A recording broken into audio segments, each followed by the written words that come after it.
لله نحمده ونستعينه ونستغفره ونعوذ بالله من شرور أنفسنا ومن سيئات أعمالنا من يهدي الله فلا مضل له ومن يضلل فلا هادي له أشهد أن لا إله إلا الله وحده لا شريك له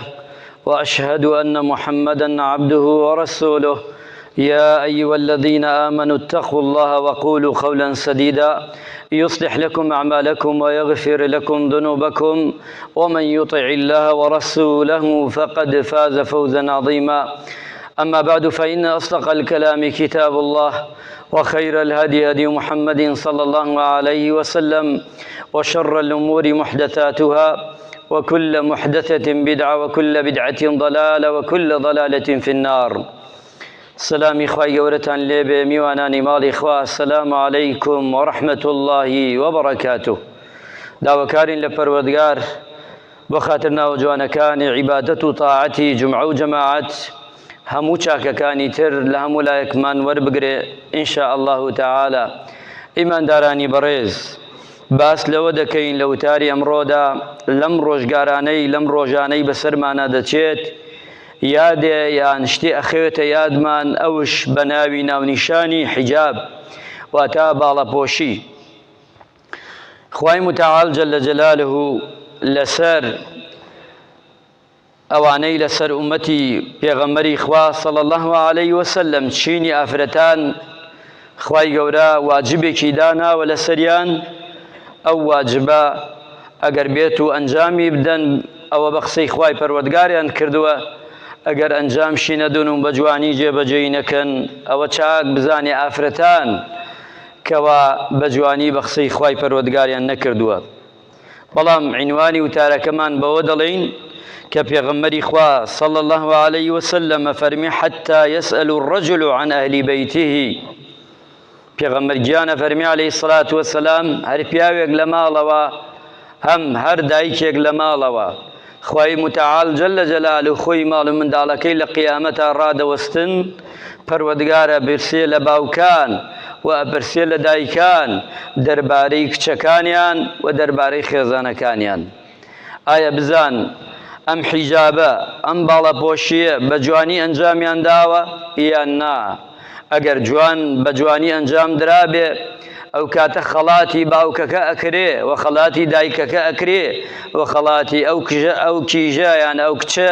و خەڵاتی ئەو ژنە دەکرێ لای پەروەردگار. ئەگەر وانە بێ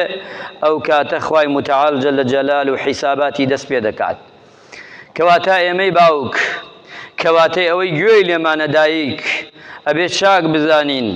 ئافرەتان بە تایبەتی ئەبێ لە مەسەلەی حیجابە ناوبازنەیەک باڵەپۆشیەک ناوبازنەیەک ئەبێ پیاوەکان چیان پێوتن ئەبێ بە قسەیان بکەن. ئەگەر نەیکەن فەرمانی خوایان جێبەجێ نەکردووە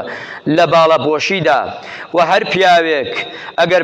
بە خێزانی بە کچەکانی وتی خۆت ڕوود کەرەوە حیجاب مەبۆشە شتێکی ناشەرعی، ئەو خێزانەی ئەو ئافرەتە و ئەو کچە دەتوانێت بە قسەی نەکا لا طاعەتە فی مەعسیەتی خالق. هیچ شتێک نییە ئەگەر بێت و ئەمرت پێ بکە بەوەی کە خوا بڕەنجێلێت دەتوانی بە قسەی نەکەی. کەواتە ئێمە لە سەرمانە وەک دایک و باوک و وەک پیاوی خێزان وەک دایکانش کە دایکی کچان ئەبێ بزانین ئەمە مەسئولیاتێکە لەسەر شانمانە. ئەبێ ئینسانی موسڵمان لە یادی بێ تەماشا بکەین، چونکە حیجاب زۆر سوودی هەیە، ئامانجی هەیە و سوودی هەیە. ئەوەی ئێستا حەملە دەکرێت ئیماندارانی خۆشەویست بۆ سەر خێزانەکانمان کچەکانمان، بۆ ئەوەی کچەکانمان و خێزانەکانمان داماڵن داڕنن لەسەر چی؟ ئەو حیجابە و ئەو باڵەپۆشیە بۆی خۆیان بەکاری بێنن بەدەستی خۆیان هەر چۆن بیانەوێ. تەنانەت ئیش لەوە نەماوە، ئێستا وای لێ هاتووە گەنجان دوو لە ڕوو جەنابتان بە پیاوان و ئافرەتان و گەنجان شەوە سێرەکەی تەماشاکە گەنجێکە ڕەگەزی خۆی دەگۆڕێ بۆ مێیەکە ڕەگەزی خۆی دەگۆڕێ بۆ نێ. خوا پەنامان بدا. ئیش لەوە زیاترە. بۆیە ئینسانی موسڵمان ئەوە بزانێت تەماشا بکەین خوای متعال جل جلاله ئەگەر ئێمە جێبەجێی کەین یەکێ لەو خاڵانە گێڕایڵی خوامان کردووە پێغەمبەری نازدار صلى الله عليه وسلم وما كان لمؤمن ولا مؤمنة إذا قضى الله ورسوله أمرا أن يكون لهم الخيرة من أمرهم ومن يعص الله ورسوله فقد ضل ضلالا مبينا واتا خواي پروردگار ئەمرێکی هێنا واتە ئەمرێکی کرد بە مسلمانان چی پیاوان چی ئافرەتان ئەو کاتە مخەیری کردین لە بێناوی ئەوەدا ناوێ بڵێن ئێمە ئەیکەین یان نایکەین بەڵکو ئێستا باڵەپۆشی واجبێکی شەرعیە لەسەر ئافرەتان ئەو کاتە ناڵێین بە کەیفی خۆمان ئافرەتەکە حیجاب ببۆشێ ئەمڕۆ وایە پێغەمبەرگیانە فەرمی عەلەیهی سەڵات وەسەلام لە قیامەتە خەڵکانێکن ئافرەتانێک دەرەچن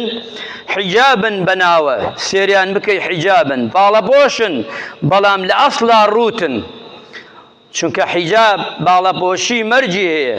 ئەو مەرجانە تیایدا جێبەجێ بوو ئەوە خوا ئەوێتی ئەوانە نەبێ خوا ناوێتی هەر مانای ئەوە نییە و ئافرەتە خۆی داپۆشێ و تەواو نا مانای ئەوە نییە بەڵکو ئەوانەیە کە شەریع دایناوە بۆمان کە پێمانە فەرمێ ومن يعص الله ورسوله هەر کەسێ بە قسەی خوا نەکا پێغەمبەر نەکا عەلەیهی الصلاة والسلام ئەمرێکی هێنا و بە قسەی ناکا جل جلاله ئەو کاتە با بزانێ ئەو کاتە فقد ضل ضلالا مبینا ها لە گومڕاییەکی یەکجا نەبراوە ئەو مرۆڤە ئەو ئینسانە إنما كان قول المؤمنين إذا دعا إلى الله ورسوله ليحكموا بينهم أن يقولوا سمعنا وأطعنا هر حكمك إخواهات أوانيك إيمان داري راستقينا ألين سمعنا وأطعنا ملکەچی لەگەڵا ناکەن سەری لەگەڵا با نادەن ئەڵێن ناڵێن ئەمە بۆ ئێستا ناگونجێ بۆ کاتێکی تر دەگونجێ بەڵکو ڕاستەوخۆ تەسلیم دەبن بە فەرمانی خوا بە فەرمانی پێغەمبەری نازدار صلی الله عليه وسلم ئەگەر وا بوون چین ئەوانە ئەو کەسانە بە قسەی خوایان کرد لە هەموو فەرمانیەکە وأولئك هم المفلحون فأولئك هم الفائزون ئەوانە لەو کەسانن کە سەرفرازن لە دنیا و لە قیامەتدا لەو کەسانن کە بردیانەتەوە جایزەی بردنەوە وەردەگرن لە پاشە ڕۆژدا خوای متعال جل جلاله دەفەرمێ ئیماندارانی خۆشەویست هەر ئافرەتێک کە حیجاب ئەبۆشێ وەک ئەو نوێژەیە من و تۆ دەیکەین وەک ئەو حەجەیە کە دەیکەین نەیکاکەم تەرخەمی تیابکە خوا محاسەبەی دەکا چونکە مە فەرمانێک کە خوا دایناوە لەسەر ئافرەتان ئافرەتانی ئومەتی پێغەمبەری خوا عەلەیهی الصلاة والسلام دانەیەکی ترمانەیە نیشانەی داوێن پاکیە یان دەتوانین نیشانەی ئەوەیە خوای متعال جل جلاله ئەمرەکە بە خێزانەکانی پێغەمبەر صلی الله عليه وسلم ئەمرەکە بە کچەکانی پێغەمبەران پێغەمبەری خوا صلی الله عليه وسلم بە ئافرەتان مسلمانان بە دایکی ئیماندارانش يا أيها النبي قل لأزواجك وبناتك ونساء المؤمنين يدنين عليهن من جلابهن خواهي متعال جل جلاله ببيغمبر فرمي عليه الصلاة والسلام أي محمد أي نبي بالنبي هاتوا واتا بيغمبري خوا صلى الله عليه وسلم بجنة كانت بلي وبكش كانت وعفرتاني مسلمانان بلي با خوان دا پوشن پوشتبكن پوشتبن ئەمرێکە فەرمانێکە یعنی لە پێغەمبەرەوە یگرێتەوە حتا ئافکۆتای ئافرەتی ئومەتی پێغەمبەری خوا صلی الله عليه وسلم ذلك أدنى يعرفن فلا يؤذين وكان الله غفورا رحيما ئەگە تەماشا بکەین پێغەمبەری خوا صلی الله عليه وسلم کاتێم ئاەتانە هاتە خوارەوە بۆیە دایکی ئیمانداران عایشە فەرمێ ڕەحمەت لە ئافرەتانی ئەنسار ئەڵێ کاتێک ئەمری حیجاب و باڵەپۆشی هات کراسەکانیان لە خوارەوە کردیانە دوکتەوە و کوتێکیان دا بەسەریاندا ڕاستەوخۆ بێ ئەوەیش بڵێن تەسلیمی فەرمانی خوا بوون جل جلاله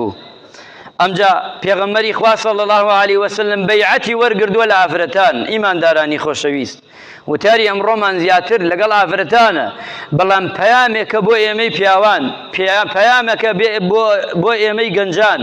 تۆ گەنجێکی سبەینی ئافرەتێ بێنە کە حیجاب بێ بە قسەی خوا بکە مافی خوا بدا ئەگە مافی خوا نەدا ئەی گەنج بەخوا مافی تۆش نادا ئەگە بە قسەی خوا نەکا بە قسەی تۆش ناکە وەکچەکانمانش مەسئولین لەسەری ئەمە ئیماندارانی خۆشەویست مەڵێ بە قسەم ناکە ئەمە قسەیەکە ئەمڕۆ من و تۆ دەیکەین بەڵام ئەم قسەیە لای خوا ئەخواتەوە سبەینی ئەمانکە نەبان ئەو دارە مەیتە کەوا دەنگمان لێوە نایە کەوا ئێستا بە پێی خۆمانەچین بۆ قەبرستان سبەینی ئەمان بن لە ناو گۆڕەدامانەنن ئەمڕۆ هیچ نەڵێین سبەینی خوای پەروەردگار کە زیندوو بینەوە پرسیارمان لێەکەن پرسیاری خۆمان ئێمە وەک پیاو وەک چینی پیاوان و دوایەوە پرسیاری خێزانەکانمان و پرسیاری مناڵەکانمان چی لە کوڕان و لە چی کچان هەمووی لە گردنی باوکو و دایکدایە هەتا بکرێ ئامۆژگاری بکە ئامۆژگاری بکەی لەوەی کە هیچ نەڵێی هەوڵدە لەگەڵیا بە حکمت بە قسەی شیرین بە قسەی جوان بۆی بێتە ڕێگا ئەگەر وان نەبێ وریابە ئەو کاتە تۆ شەریکی لەو تاوانەی کە کوڕەکەت یا کچەکەت بە تایبەت ئەنجامی دەدا پێغەمبەری خوا صلی الله علیه وسلم فەرمووی ئافرەتی هاتە خزمەتی پێغەمبەری خوا صلی الله علیه وسلم مسلمان بوونی خۆی ڕاگەیاند پێغەمبەری خواش بە ئافرەت و بە ئافرەتانی ئەمەی فەرمووی يبايعك على أن لا تشرك بالله شيئا واتا بيعت اللي ورقرم أي أفرد شريك بوخوا قرار ندي واتا يك داوكاري في غمر لأفرتان شريك بوخوا قرار ندن سفوريو ناپۆشتەی هیچ فەرقی نییە لەگەڵ شەریک بۆ خوا قەراردان لە حضوری خوادا چونکە عولەمایان فەرموویانە سوفوری و خۆڕوودکردنەوە یەکێ لە تاوانە هەرە گەورەکانە ئەگە بەردەوام بێ ئافرەت لەسەری اللهم ئینکانە ڕەحمی پێدەکا پەروەردگار ئینکانە نایکا بۆیە ئەبێ ئافرەت بزانێ لە لوبی چۆن ئێمە ئەڵێین شەریک قەراردان بۆ خوا ئەبەدیە نەمێنێتەوە لە ناو دۆزەخدا کافرەتێکش پۆشتە نەبێ و ئیمانی پێی نەبێ هەتایە ئەمێنێتەوە لەکوێ لە ئاگری دۆزەخ خوا پەنامان بدە پێغەمبەری خوا فەرمووی بەیعەت لێ وەرەگرم چونکە پێغەمبەری خوا بەیعەتی لە پیاوان وەرەگرت و دەستی خستە ناو دەستیان بەڵام بەیعەتی لە ئافرەتان وەرەگرت دەستی ناخستە ناو دەستی ئافرەتان بەیعەتی لێ وەرگرت پێغەمبەری خوا فەرمووی شەریک بۆ خوا قەرار نەدەی دووەمیان فەرمووی پێغەمبەری خوا صلی الله علیه وسلم ئەمجا فەرمووی وەلا تەسریقی وەزینا وەلا بڵێن دزی نەکەی و سێهەمیان فەرمووی وەلا تەزنی وەزینا نەکەی و دامێنت پاک بێ و فەرمووی وەلا تەقتولی وەلەدەکە و منداڵەکەت نەکوژی ولا تأتي ببهتان تفترين بين أيديهن وأرجلهن بهتان نكي بهتان شي نبي قسەیەک نەکەی لە خۆتەوە وریابە چونکە قسە و قسەڵۆک زیاتر لە ناو ئافرەتانایە ئەبێ زۆر وریابی ئەمە بەیعەتی پێغەمبەرە صلی الله علیه وسلم ئەگەر پێغەمبەری خوا بگایەتە کاتی ئێمە و ئافرەتانی ئێمەی ببینایە ئەمانەی لێ وەرەگرتن بەیعەتی ئەمانەی لێ وەرەگرتن کە ئەمانە ئەنجام نەدەن ئەی ئافرەتان چۆن لە ئافرەتانی ئەو کاتە بۆ ئێستاش عولەمایان و زانایان فەرموویانە هەروەری دەگرن ئەمجا فەرموویەتی ولا تنحي کاتێک کەسێک تەمرێ هاوار مەکە سێنگ مەکوتە قژ مەڕێنە مەیبە بۆ قەبرستان ئیمانداران دیاردەیەکی ناشرین هەر کەسی ئافرەتەکەی ببا بۆ قەبرستان گونەحبارە تاوانبارە لەگەڵ مردووەکەی پێغەمبەری خوا صلی الله علیه وسلم فەرمێ ئافرەت نابێ لەگەڵ جەنازە بچێ بۆ قەبرستان ئیتر ئەوە کەیفی خۆتانە ئەمری خوا جێبەجێیەکەی یان دڵی ژنەکە و یان دڵی کەسەکەی خۆت پێی بڵێ گونەحبارە بیبێ بۆ قەبرستان مردوەکەمان گونەحبارە بێ من گونەحبارە بم بم تۆ نابێت تێکەڵی پیاوان بی دوایەت بم تێیگێنە بە حکمت و هاوارش نەکە و سێنگ نەکوتێ قژ نەڕنێ ئەمانە گشتی ئەبێتە عەزابێ بۆ مردوەکە ئەگەر مردوەکەی خۆشگەرە بە ئاوا بکە خۆی نەڕنێ لە بەردەم پیاوانە کراس لە دبەری خۆیان نەدڕێ ئەمانە هیچ کامنی چییە پێغەمبەر بەیعەتی وەرگردووە لە ئافرەتان ئەمە نەکەن نابێ ئەمە بکەن واتە بەیعەتەکەیان شکاندووە پەیمانی پێغەمبەریان شکاندووە عەلەیهی سەڵات وەسەلام ئەمجا پێغەمبەری نازدار صلی الله علیه وسلم فەرمووی لە دوای ئەمەش فەرمووی وەلا تەبەڕج تەبەڕجی الجاهلیەة الأولى و ئەمجا ئافرەتانش با بە سوفوری نەگەڕێن با بە جوانی خۆیان پۆشتە بکەن شەریک بۆ خوا قەرار مەدە واتە مەچۆ بۆ لای فاڵچی واتە مەچۆ بەلای کەسێک کە سحر و جادوو دەکا بە تایبەتی سحر و جادوو لەناو ئافرەتانە زۆر باوە بێ وریابن هەر کەسێ بچێ بۆ لای ساحرێ جادووێ ئیمانی پێی نەبێ چر ڕۆژ عیبادەتت قبوڵ نییە ئەی ئیماندار چر ڕۆژ عیبادەت نەشەو نە ڕۆژ خوا قبوڵی ناکە ئەگەر بچی بۆ لای ئیمانت پێی بێ وا بزانی ئەمە ڕاستە فقد كفر بما قال عن محمد وقد عصى بما نزل على محمد او تو كافر بوي خوا پناماندا اوي پیغمبر بوي هاتو قرآن تو ایمانت پینی پیغمبری خوا فرمی عليه الصلاه والسلام وريابين ابي افرتكان من بجواني تيبگين وزنا کردن دامن پاچیه ابي خومان بگرینەوە بە تایبەتی چینی ئافرەتان لەم زەمانەدا زۆر بەما ئەدرێ بایەخ ئەدرێ لەم تەوەرەوە کە ئافرەتان لە خشتە برێن و دوایەوەش خۆکوشتن مناڵ لە ناوچوون خۆکوشتن هەرەوە نییە کە تۆ ئێستا منداڵەکەت ببیت و بینیتە گۆڕێک و وەک جاران زنە چاڵیکەی نا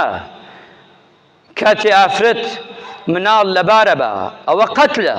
کە ئیکوژێ کاتێک پیاوێک دڵی ها بە مناڵێکەوە تۆی ئافرەت نایلی مناڵێکی بێ ئەڵێ قەیچەکە با 6 مانگ جارە بێ وەک موچەکە لێ کردووە تەربیەتی باشی بدەیت تۆ منداڵێک کە سێرەکەی لەوە موفق نەبووی نابێ چونکە یان بۆ ئەوەی کە لەشم تێک نەچێ لە ناو ئافرەتانە باوە نابێ ئەمانە چونکە منداڵ لە زگی دایکە کاتێک ئەڕوا بە 100 ڕۆژ بەسەرەوە کوشتت قاتلی تۆ قاتلی ئەبێ وریابی تۆی پیاو شەریکی قاتل نەبی لەگەڵ خێزانتدا نەکەیتە پێشی و بیبەی وریابن ئیماندارانی خۆشەویست ئەمڕۆ زۆرەکرێ ئەمانە و پاشان دوایەوەش پێغەمبەری خوا صلی الله عليه وسلم کە ئاماژە دەکاو بەو ئافرەتە دەڵێ ئەبێ وریابن دوای ئەمە ئینسانی مسلمان لەو ئافرەتە پێغەمبەری خوا صلی الله عليه وسلم کە داوای دەکا ئەوە بوختیان نەڵێ فلان کەسم بینی چووە ماڵی فلانەوە ئەمڕۆ زۆرە ئەزانن قسەیەک بکەی بڵێ فلان کەس فلان ئافرەت عیلاقەی لەگەڵ پیاوە فلان پیاوایە فلان پیاو چووە ماڵ فلان کەسەوە واللهی ئەو قسەی تۆ واللهی بیکە ناو هەموو دەریای دنیا واللهی هەمووی نییە هەمووی ڕەش دەکا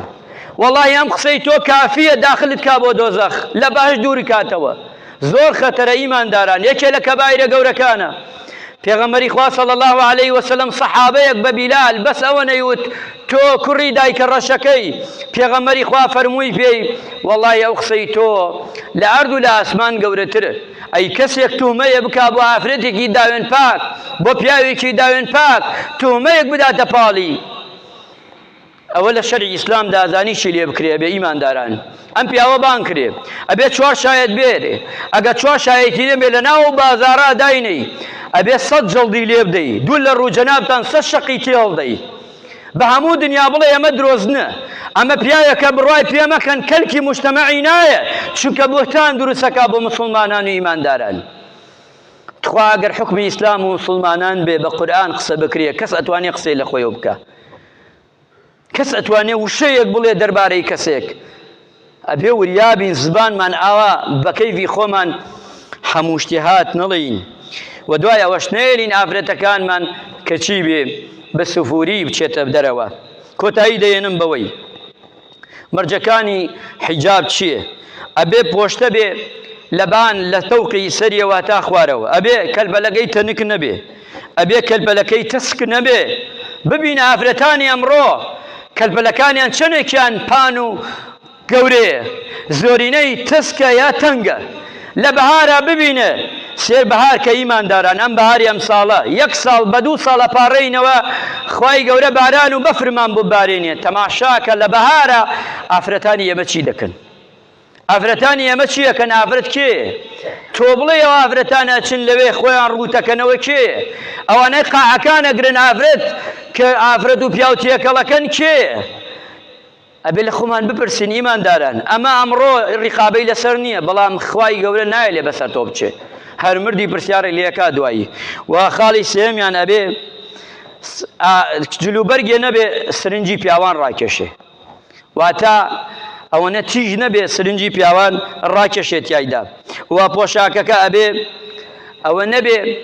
کە پۆشاکێک بێ